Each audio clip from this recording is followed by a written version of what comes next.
Security in this place is getting ridiculous. Thank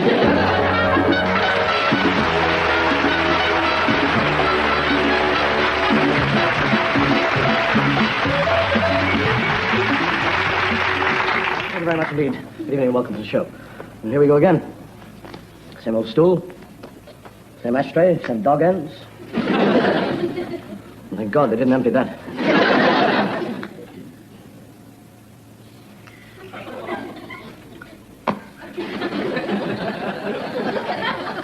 Oh, God, that's great. You know, a lot of people write in and ask me, say, why do I drink during the show?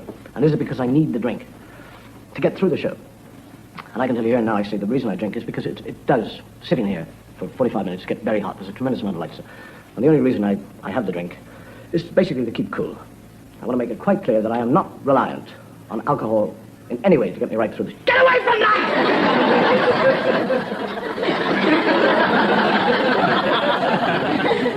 How do you think I get through the show?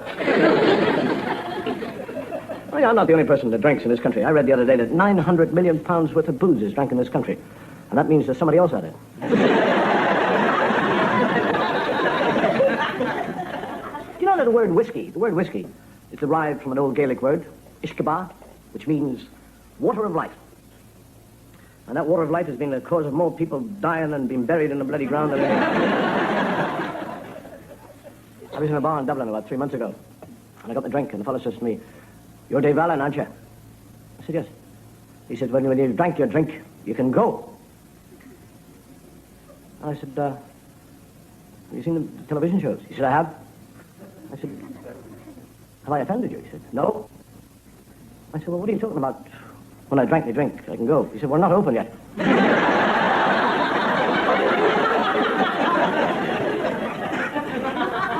The other fellow walking down the road, there's a funeral going by, and he goes up to a little drunk, and he says, "Who's dead?" And he says, "The one in front."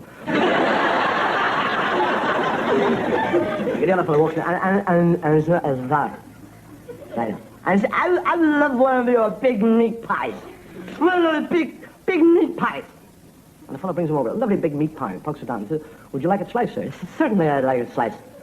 He said, "Into 4 or 6? He said, 4. I couldn't eat 6.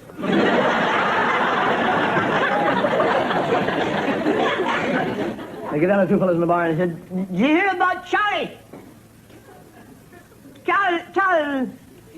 Charlie got sent to prison." Did he? What for? He said he was putting Green Shield stamps in his insurance card.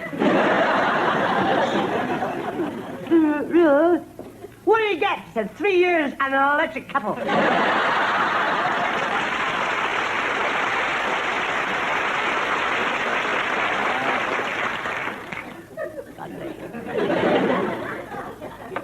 The other two fellows playing golf, and one says, he said, I have discovered what I am doing wrong in golf. I am standing too near to the ball before I hit it. And the other fellow says, I think you're standing too near after you hit it.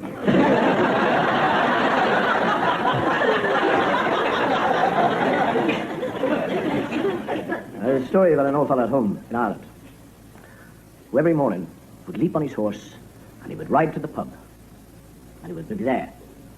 First thing, as the fellow opened the door, he would be standing on the pub doorstep. Every morning he would gallop like a bat out of hell on his horse. And all his friends got together one day and he said, "We'll wait for him in the lane." And they pull a big branch down from a tree and they hold it down across the lane. And he comes galloping down like... comes round the corner. The horse goes under the branch catches him right in the belly. Boom, he goes. And they let go, and up he goes, right up to the tree. Boom, shoot. And the fellow opens the bar, the door, comes out, stands there, and he says, "My God, he's not there.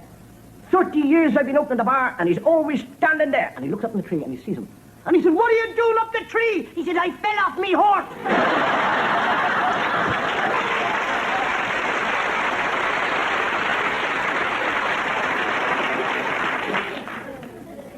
The aim of any comedian is to be completely original and different. And consequently, any television show that he does, the aim is to be original and different. And tonight, we aim to be completely original and different, in so much as that we have no intentions of being original or different. The whole secret of modern warfare, brothers, is always to be one jump ahead of the enemy. Yes, sir.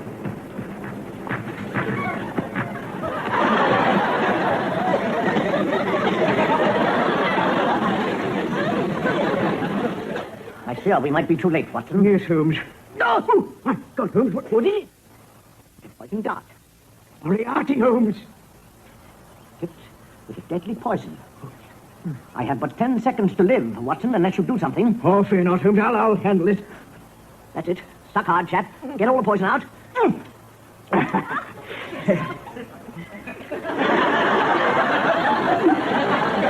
Thank you, Watson. He was a good chap.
My Lord Hamlet doth walk late tonight, Marcellus.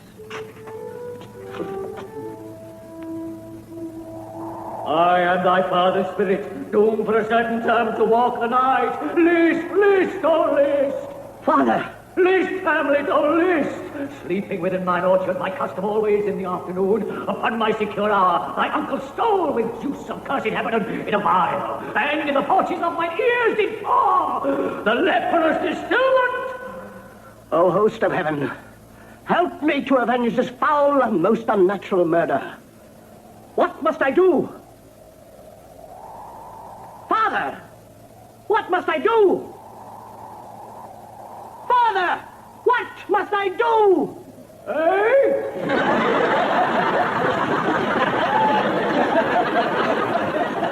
Rodriguez, the greatest escaper of them all. 14 times you have faced a firing squad, and 14 times you have walked away to tell the tale. But this time, I have a foolproof plan. This time, we cannot miss. Do you have any last requests? Prepare to fire! Take aim! Fire!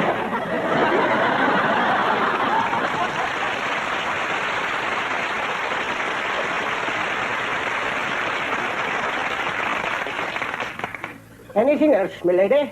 No. Thank you, James. That will be all. Thank you, milady. Oh, thank you, James. Good night, milady. Good night.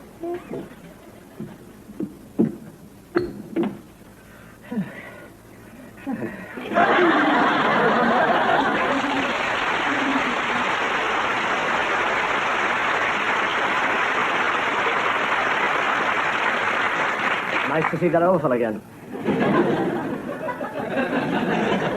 Somebody once said to an old man, "Tell me, sir, what do you attribute your extreme old age?" He said, I attribute my extreme old age to the fact that I haven't died yet.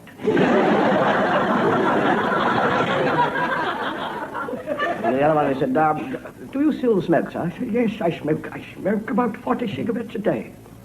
He said, "And drink?" He said, "Oh, yes." He said, "I always like my little drinking with my food. I like wine, I like brandy and port, whiskey, yes. I do." He said, "Do you still chase young ladies?" He said, "Of course I do. I can't remember why, but I do."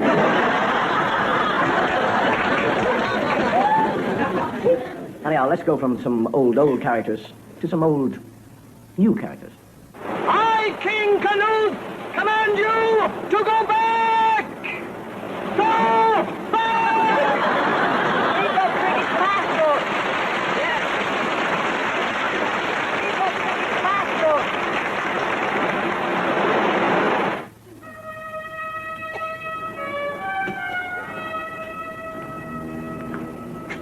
Captain Hardy, sir. Do you think the Admiral will live? I'm not sure, but stand by to signal any development of the fleet. I've arranged to fire 1 cannon, should my Lord Nelson recover, but 2 shots if he should die. Look, sir! The Admiral's reviving! He's getting better! Hooray! Well done, sir. Permission to signal the good news to the fleet. Carry on, Hardy. Aye, aye, sir. Fire 1!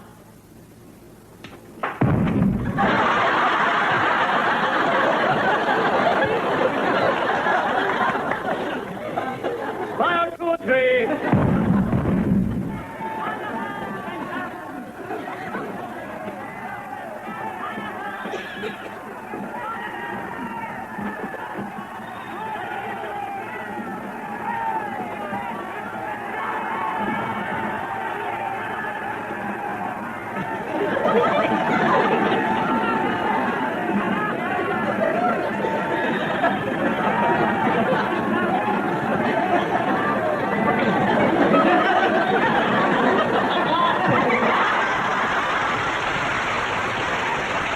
Cyrano de Bergerac, the finest swordsman in Europe, in his final resting place. Oui, but it is nearly time for the procession. Did it, monsieur? Oh, d'accord. Oh, voilà. À moi, doucement. Un peu doucement. Ça. Comme ça, comme ça. Allez, voilà. Mais pourquoi? Des notes, Oh, le nez. ah oui, un moment. Ah bon? Oui, Merci. Voilà. comme ça.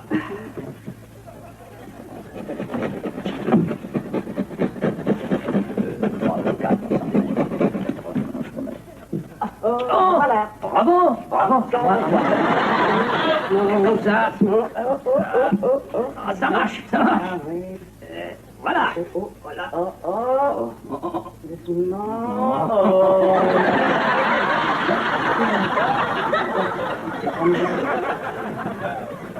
Hey. I said to King Arthur, the finest quality of any knight is chivalry. Quality of chivalry is everything to a knight.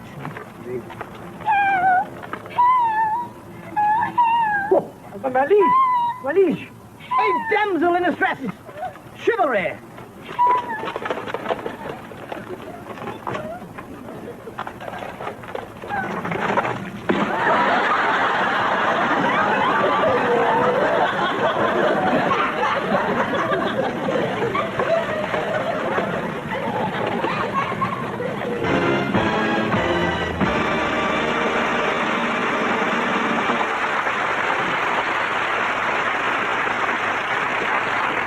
You know, something we've been accused of in the show is that we lack the romantic touch.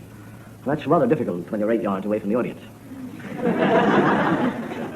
But who needs romance? I mean, the most famous romantic figure in history is Casanova. And look what happened to him. He died of old age at the age of 25. And there's a tremendous amount of rubbish written about romance, especially in ladies' magazines. I looked into his steely grey eyes. They had that haunted, lost, little boy look. I knew that he yearned for me with every fiber of his being. I closed my eyes. I knew the moment had come. I felt his hot breath on my lips. His strong arms encircled me and drew me close. I felt his heart close to mine. That's impossible. I mean, if you're standing in front of somebody, the heart has got to be on the other side. This puff is standing behind her.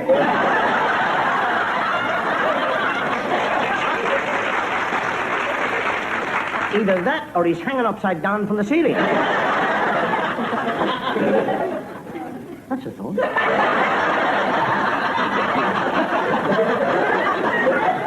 107.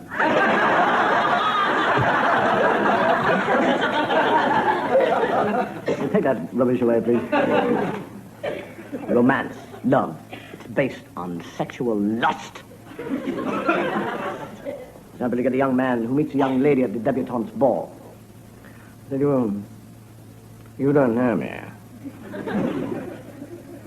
But my name is Fortescue Robinson Smile. And I have a reputation of being one of the fastest lovers in the whole of England. I'm terribly fast. And I've taken a fancy to you, little dolly girl. And I'm going to seduce you.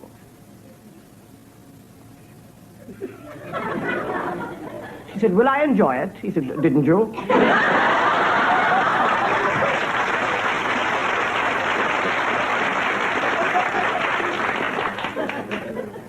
But perhaps the greatest writers of romantic stories in English literature were the Bronte sisters. And tonight, ladies and gentlemen, we take great pleasure in presenting to you our version of Emily Bronte's classic story, Wuthering Heights. Cassie! Cassie! Cassie! Heathcliff! Cassie! Heathcliff! Cassie!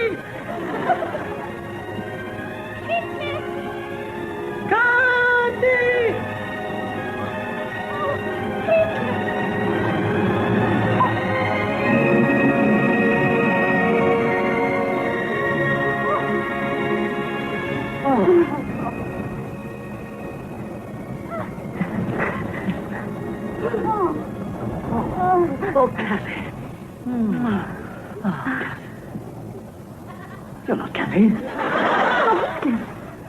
Does it make any difference?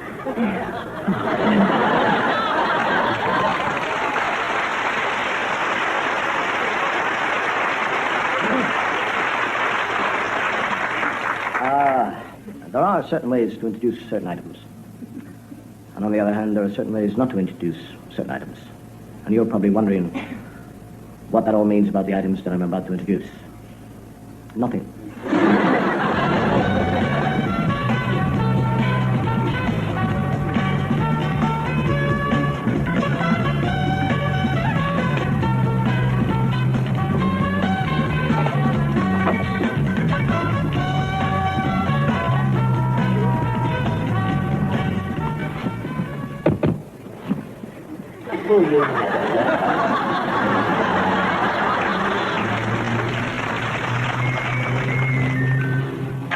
Oh, good morning, madam. We're doing a survey on violence and the ordinary citizen. I wonder if you could tell me, if you were attacked, could you defend yourself?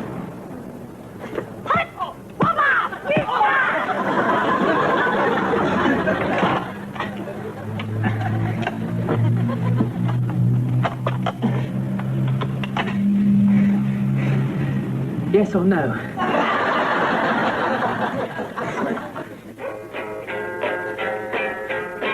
Here we go! Now, before we start the fight on plan today, the proud beauties, I wonder how many of you spotted the deliberate error in yesterday's exercise? Well, I didn't. Go back. Yes. That is a very large cavity.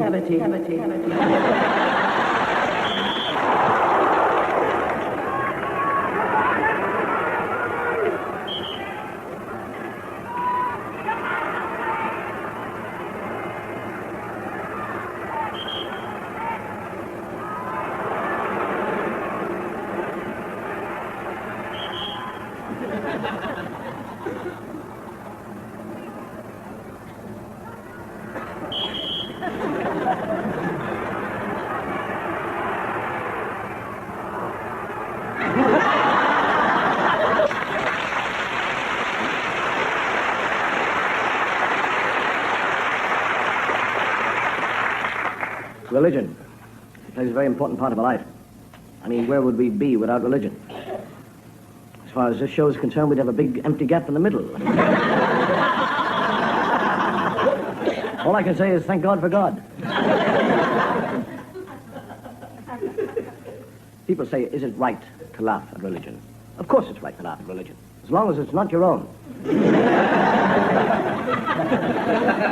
great thing about religion is that most Jewish people have the ability to laugh at themselves, most Protestant people have the ability to laugh at themselves, and most Catholic people have the ability. I will demonstrate it in gags. I'll try. The Yiddish fellow goes to the rabbi and he said, I have committed a great sin against God. And the rabbi said, what is the sin? He said, well, after the war, I took into my house and gave him sanctuary, a member of the SS. And the rabbi said, you gave sanctuary to a member of the SS? He said, yes. And he said, what's more, I've committed a worse sin. He said, worse sin in the eyes of God you could commit? He said, yes. I charged him £25 a week. And he said, what is more, I have committed a worse sin than that. He said, a worse sin than that? What is that? He said, I have not told him the war is over.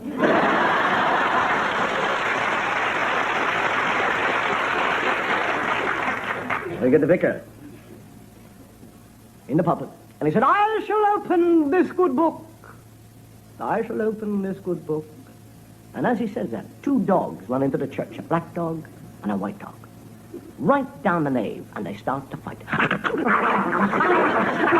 said, I shall open this good book. And all the congregation all going. He said, I shall close this good book, and I shall open another one and give 6-4 on the black dog.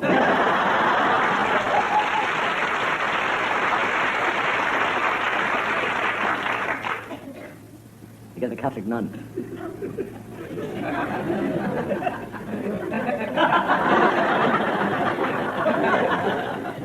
He's our God, he's not yours. And she's got a terrible habit of saying bloody. She always walks around and says, look at this bloody floor. And I'm sick of this bloody water and bloody bread. It's bloody enough to make you bloody fed up with the whole bloody thing. And all the other nuns are slightly peeved by this, and they get together and they decide between themselves that the next time she swears, they will all walk out and leave her and hope that the message will get through. And they're all sitting in the dining room one day, and she walks in and she says, the bloody American fleet's arrived. And they all get up and they walk out. And she said, there's no need to rush, they're here for a bloody week.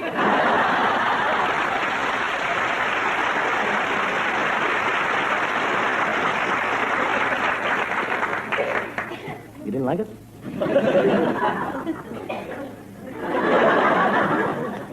Religion really is like life. It's funny when you least expect it.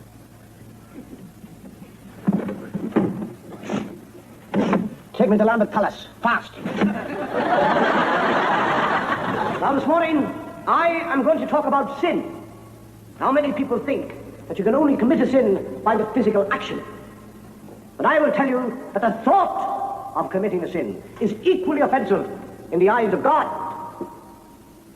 The thought of sin is equally as sinful as action. What I am trying to say is that you don't have to actually commit the sin. All you've got to do is think about... would you excuse me?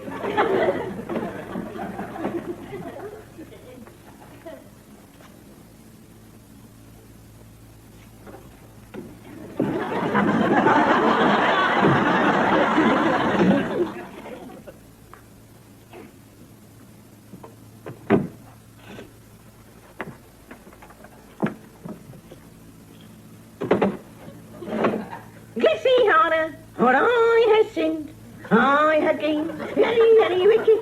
I had my way with little clones.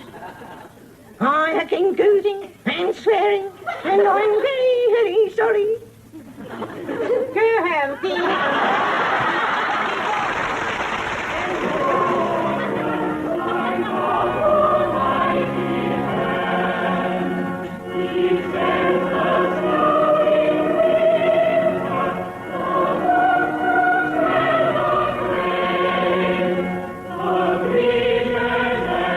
The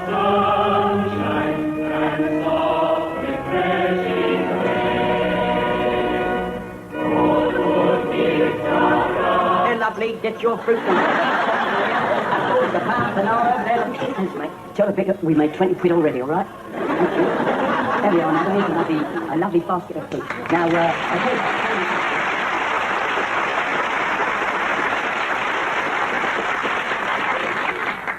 The fellow goes to the Harvest Festival and walks down the aisle like this.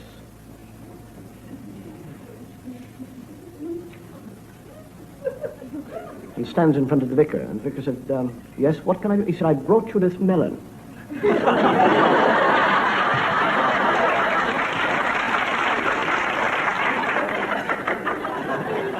You know, the sad thing about life is death.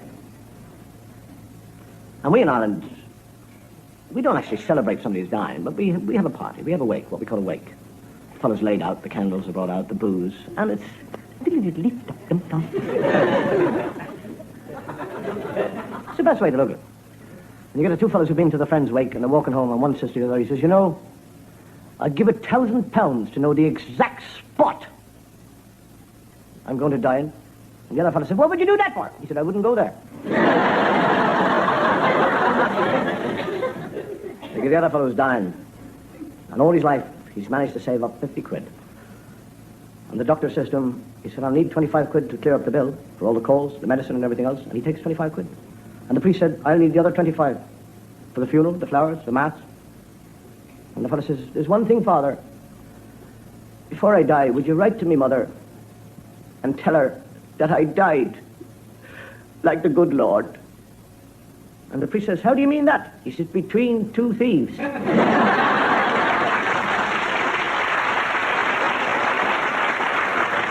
I get the other fellow dying, and the priest says to him, do you renounce the devil and all his teachings?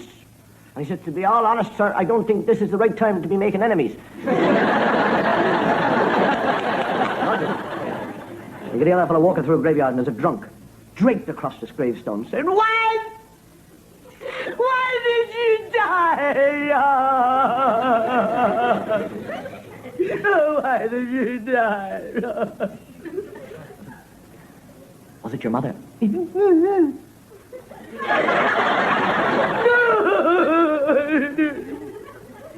Go away, why did you die? Your father?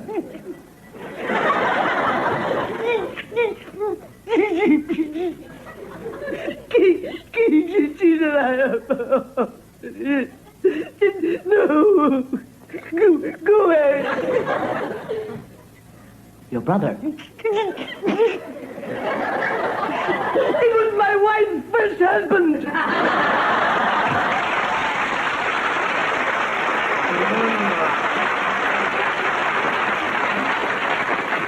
Which just goes to prove, actually, that death is like religion. It's all right laughing at it, as long as it's not your own. Corporal Smith, before this court-martial sentences you, do you have anything to say in your defense?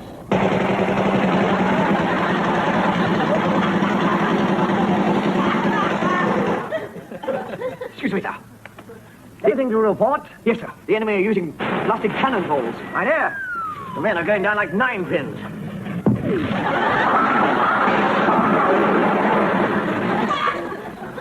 Now, sir, are you sure you want to go through with this? The Count is the best shot in the country. He always gets his man right in the middle of the forehead. No, I've got to go through with it.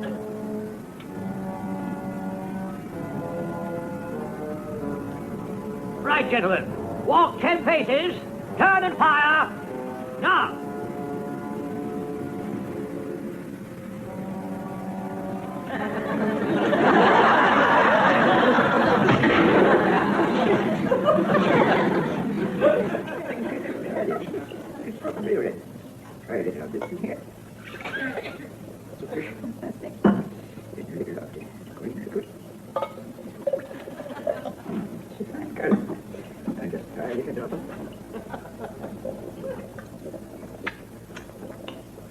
I think I've done it at last, Jenkins.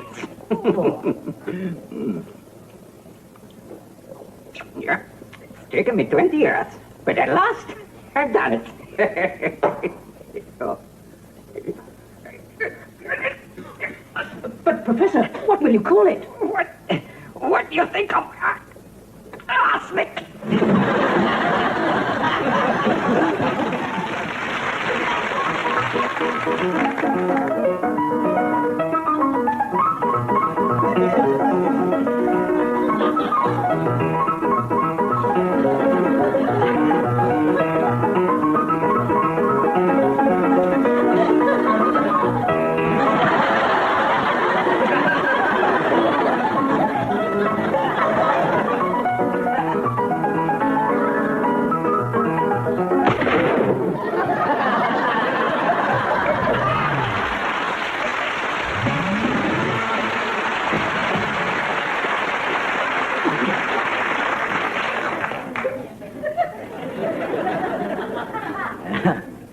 Enjoyed shooting him.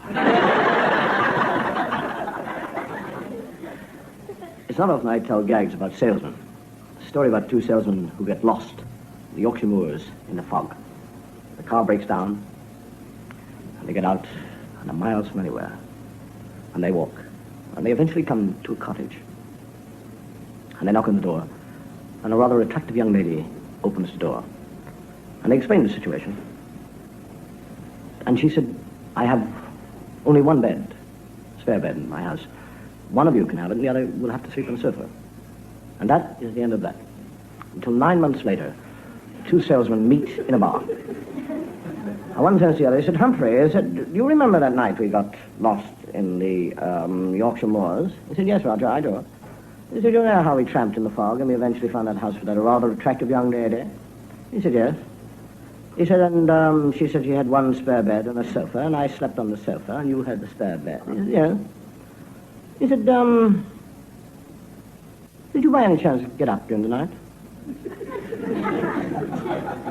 He said, yes, as a matter of fact, I did. He said, did you by any chance go into that young lady's room? He said, yes. He said, did you make love to her? He said, as a matter of fact, yes, I did. He said, did you give her my name and address? He said, well, yes, it's something I thought I would, but I never really got around to. He said, well, thank you very much. She's died and left me £5,000.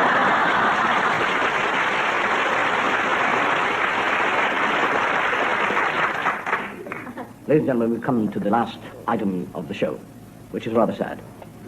Not sad for you, sad for me, because it means that I am 1 week closer to being out of work. And who's going to buy the booze then? And what a better way to end the show than with a traditional farewell to the Highland chieftain.